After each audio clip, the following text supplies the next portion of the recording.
Well, an airplane flies nearly 14 hours with a hole in its side. Take a look. These pictures, this is an Airbus A380. The Aviation Herald says the Emirates flight was heading to Australia from Dubai July 1st. Says the flight crew on board suspected a blown tire on takeoff. Emergency services were on standby for the landing and discovered that gaping hole on the side of the plane. All right, let's bring in transportation journalist David Curley. David, thank you so much for being with us. Obvious question here. How does a plane fly for 14 hours with a giant hole in its side? Because that wasn't the fuselage. That's not the part of the plane that you'd be sitting in. That's actually an aerodynamic fairing along the wing. It's actually kind of part of the wing to keep the air flowing across the aircraft. It's non-pressurized. It's really just a piece of metal or composite to actually allow the aircraft to fly a little smoother through the air. But all the passengers inside, there was no depressurization, none of that, because what you basically have in an aircraft is a tube that is sealed at both ends, and then you add the nose cone, you add the tail, you add the wings, you add the landing gear. So nothing happened to the tube. It was that fairing on the outside. Okay, well, that's actually a bit reassuring, although it still scares me.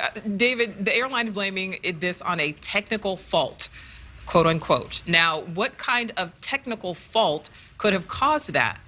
Well, they said it actually happened when they were cruising. So they had taken off and they were up at cruising altitude when one of the, I think it's 21 tires are on the A380. And once again, this is the biggest passenger plane that's flying these days.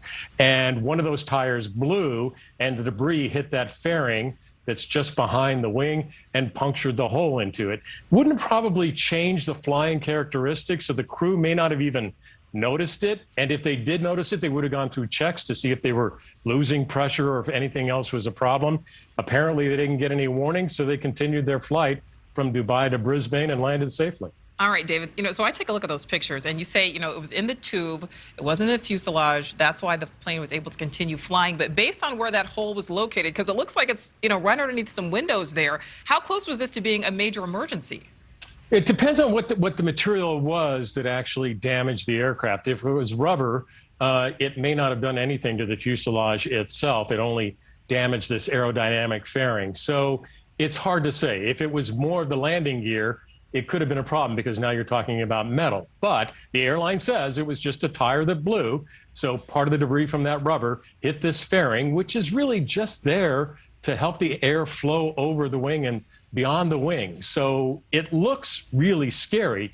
But don't forget, even if you have an aircraft that depressurizes, you can still fly. You have to come down at a lower altitude so everybody inside can breathe.